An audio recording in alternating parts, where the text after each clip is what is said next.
Dios les bendiga, queridos hermanos y amigos que nos escuchan. Le damos gracias a Dios por una oportunidad más que nos da para poder escudriñar su palabra, escudriñando su palabra, la Biblia.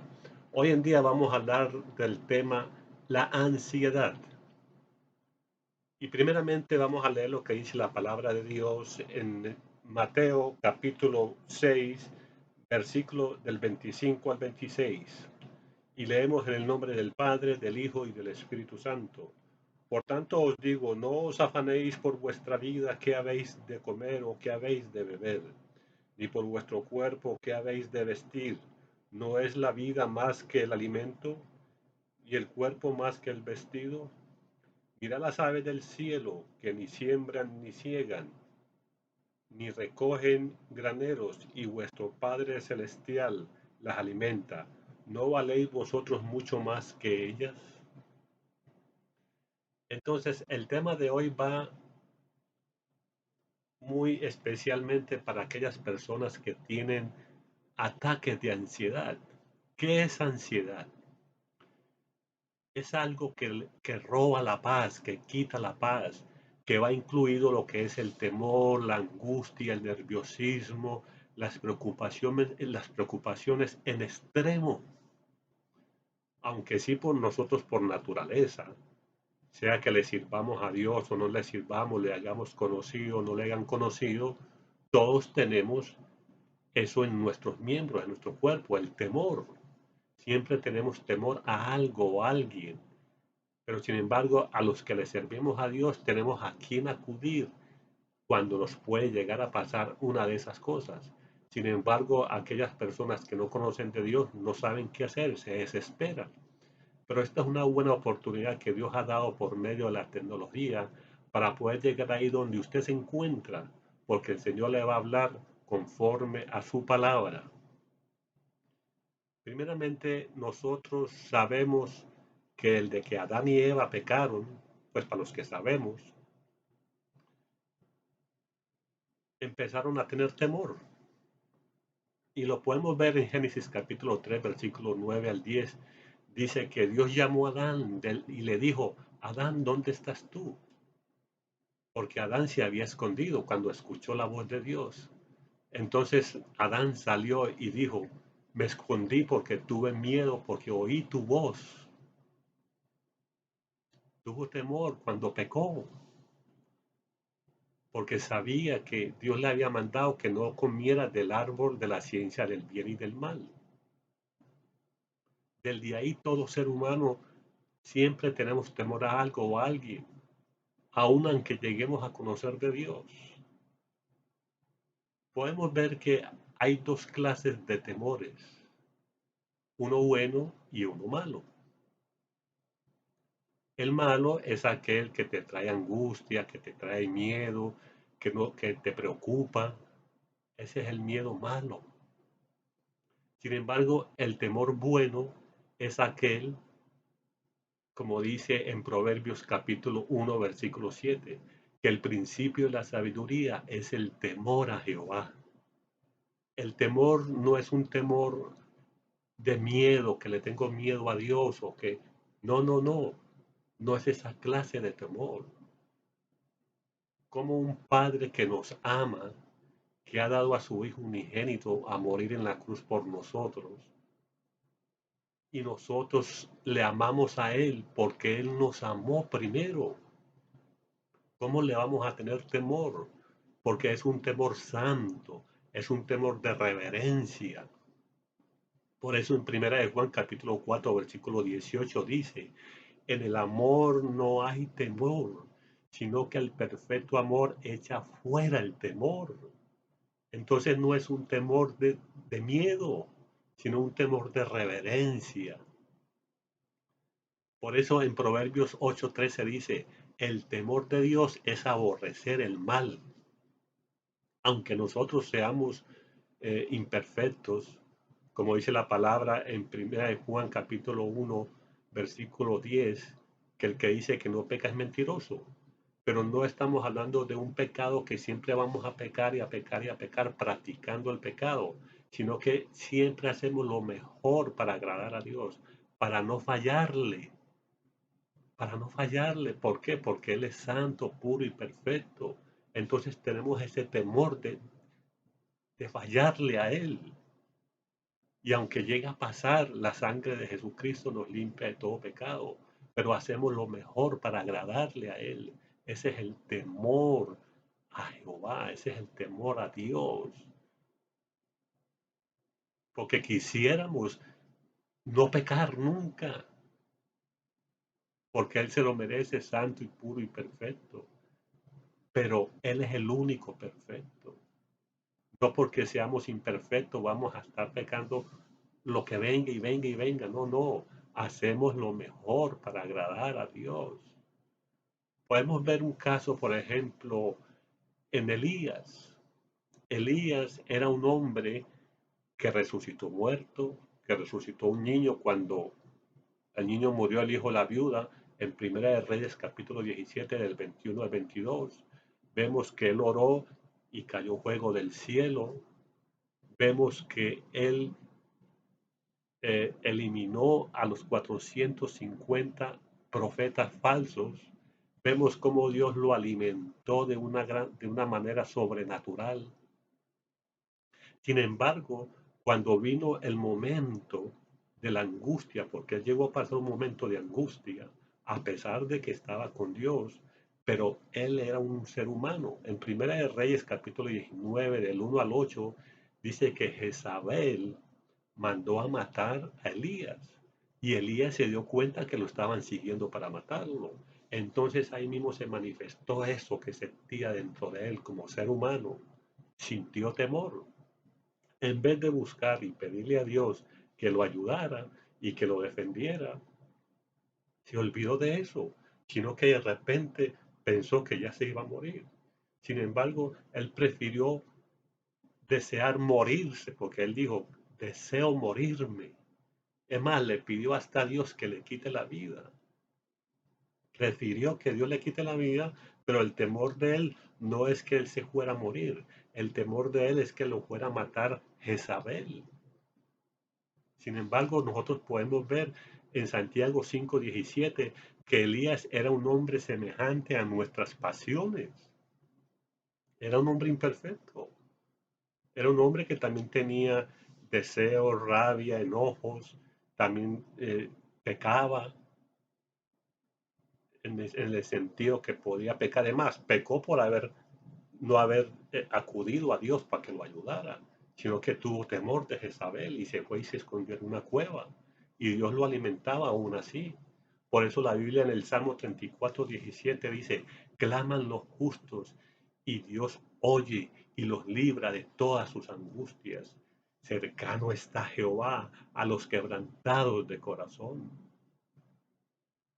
Por eso ahí nos está enseñando la palabra de Dios, que cuando nosotros sintamos eso, no seamos como Él o como muchos de ellos, que se olvidaron de Dios en el momento de la angustia, en el momento del temor. Por eso en el Salmo 34:17 nos dice que claman los justos y Dios los oye. Podemos ver otro ejemplo, por ejemplo, en Mateo 8:23. Vemos cuando Jesús estaba en la barca con los discípulos y entraron a la mar. Dice que vino una gran tormenta y unos vientos fuertes. Y entonces ellos estaban así, con ese temor, que temían de que se iban a hundir. Pero el Señor estaba recostado como dormido, pero no estaba dormido, se estaba haciendo, porque el Señor sabe lo que estaba pasando. Y fueron los discípulos y le dijeron, Señor, Señor, mira que perecemos, ayúdanos, porque vieron que la única esperanza estaba en Él. Y el Señor se levantó y les dijo, hombres de poca fe. Y le dijo a los vientos que se calmaran y a la mar que se calmara. Y ellos mismos dijeron, ¿y quién es este que aún los vientos y la mar le obedecen? Nada más y nada menos que el Dios que hizo toda la creación. Nada más y nada menos que el que hizo lo visible e invisible estaba ahí con ellos. Sin embargo, también podemos ver otro caso que pasó con Juan el Bautista. En Lucas 7:19. Dice que Juan el Bautista mandó a que le dijeran a Jesús por medio de 2 discípulos que si él era el verdadero Mesías. Imagínense, Elías que había hablado con Jesús y ahí lo había señalado y había dicho, he aquí el Cordero de Dios que quita el pecado del mundo. Y él mismo había escuchado la voz del cielo que dijo, este es mi Hijo amado en quien tengo complacencia. Y él mismo le había dicho, tú vienes a mí a que yo te bautice en vez de tú bautizarme a mí. Entonces él ya sabía que él era el Mesías. Y ahora que está en la cárcel, tiene dudas. Tiene dudas de que sí él era el Mesías. ¿Por qué? Porque muchas veces como humanos nos entra ese pánico, nos puede entrar esa duda, esa desconfianza, porque nosotros creemos que Dios nos tiene que escuchar cuando nosotros hablamos. Dios escucha nuestra oración, pero tenemos que esperar que Él actúe cuando Él diga y en el momento perfecto que Él decida. Mucha gente cree que Dios tiene que actuar así como que si nosotros estuviéramos mandándolo. Eso no es así. Dios es un Dios perfecto. El Señor mismo nos dio ejemplo cuando estaba en Getsemaní orando y le dijo, Señor, quita de mí esta copa, pero no se haga mi voluntad sino la tuya. Tenemos que estar pensando de esa manera. Jesús mismo nos lo había dicho, en el mundo tendréis aflicción, pero confiad, yo he vencido al mundo. Por eso en el Salmo 34:6 dice, este pobre clamó, imagínense, David mismo, que era un hombre conforme al corazón de Dios, dijo, realmente este pobre clamó y le oyó Jehová y lo libró de todas sus angustias. O sea que él estaba en angustias. Él estaba pasando por un momento que estaba preocupado. Pero nosotros no somos de los que nos dejamos llevar esas preocupaciones al extremo. En cambio, aquel que necesita de Dios, que no conoce de Dios, Dios te puede ayudar. También podemos ver lo que dijo David en el Salmo 40 del 1 al 2. Pacientemente esperé en Jehová y se inclinó a mí y oyó mi clamor y me hizo sacar del pozo de la desesperación, del lodo cenagoso. El Señor mismo, yo puedo decirlo. Yo clamé a Jehová y él me oyó. Entonces la cosa es de que nosotros vengamos a Él y Él nos oye. Entonces nosotros tenemos que poner de nuestra parte. Aunque le fallemos varias veces y sigamos fallándolo, nosotros vamos creciendo y vamos perfeccionándonos en los caminos del Señor. Hay que darle gracias a Dios por su misericordia, por su amor. En primera de Pedro 5:7 dice, echando toda vuestra ansiedad sobre Él, porque Él tiene cuidado de vosotros. El Señor ama a todo el mundo. El Señor le dice a aquel que no ha conocido del Señor y que quiere conocer del Señor, le dice, venid a mí todos los trabajados y cargados, y yo os haré descansar. En Filipenses 4:7 dice, por nada estéis afanosos, si no sean conocidas vuestras peticiones delante de Dios.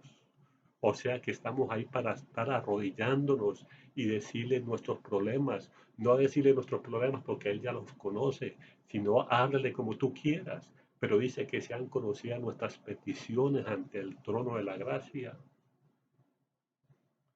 Entonces vamos a tener paciencia, como dijo David, pacientemente esperé a Jehová y Él me oyó. Hay mucha gente que vemos que están en las cárceles, que están presos, pero han aceptado al Señor. Y allá están libres, aunque estén presos, literalmente están libres. Sin embargo, hay muchos que están libres fuera de la cárcel y están presos espiritualmente porque no han aceptado al Señor y quieren ser libres. Por eso el Señor te dice en Juan 8:32, conoceréis la verdad y la verdad os hará libre. El Señor nos manda a todos y nos dice, mira que te mando que te esfuerces y seas valiente, no temas ni desmayes porque el Señor tu Dios estará contigo donde quiera que tú vayas. Si tú no has conocido al Señor y estás preso literalmente, o estás preso espiritualmente a donde quiera que estés, no importa dónde llegue esta tecnología, Cristo te ama. Por eso Dios ha permitido que por medio de esto podamos llegar a donde tú estás. Si quieres aceptar a Cristo, repite esta oración conmigo. Padre, yo confieso con mi boca que Jesús es el Señor y que al tercer día resucitó de entre los muertos. Perdona todos mis pecados y límpiame de toda mi maldad. Escribe mi nombre en el libro de la vida. Te serviré en espíritu y en verdad. Desde ahora en adelante, ya tú perteneces al redil de Dios. Ya has aceptado, como dice en Romanos capítulo 10, versículo del 9 al 10, que si confesares con tu boca que Jesús es el Señor y creyeres del corazón, serás salvo. Esa fue la oración que hiciste. Eso es un requisito que Dios manda. Entonces ya perteneces a Dios. Y si tú estás en la iglesia y también le estás sirviendo a Dios y como humanos que somos, también podemos llegar a tener temor o ansiedad. Di como dijo David, pacientemente esperé a Jehová. Y él mismo lo dijo Jesús, en el mundo tendréis aflicción, pero confía, yo he vencido al mundo. Si alguno te dice, ven a Jesucristo que todos los problemas se te van a ir, no le creas, es mentira. Siempre vamos a tener problemas buenos y malos. La única solución que está es buscar del Señor. Él es nuestra ayuda, Él es nuestro socorro. Como cuando los discípulos estaban en la barca, solamente clamaron a Jesús. Cuando nosotros tenemos un problema, la única esperanza que tenemos es invocar a Dios, al Dios Todopoderoso, al Rey de Reyes y Señor de Señores. Cristo te ama, sigue adelante, sigue buscando de Dios, sigue buscando lo espiritual y vas a ver que por medio de esta palabra que nos ha enseñado Dios, que no importa la situación en que estés, sigue confiando en el Señor y sé paciente. Pacientemente esperé en Jehová. Dios te continúe bendiciendo grandemente. Sigue hacia adelante. Amén. Hasta la próxima.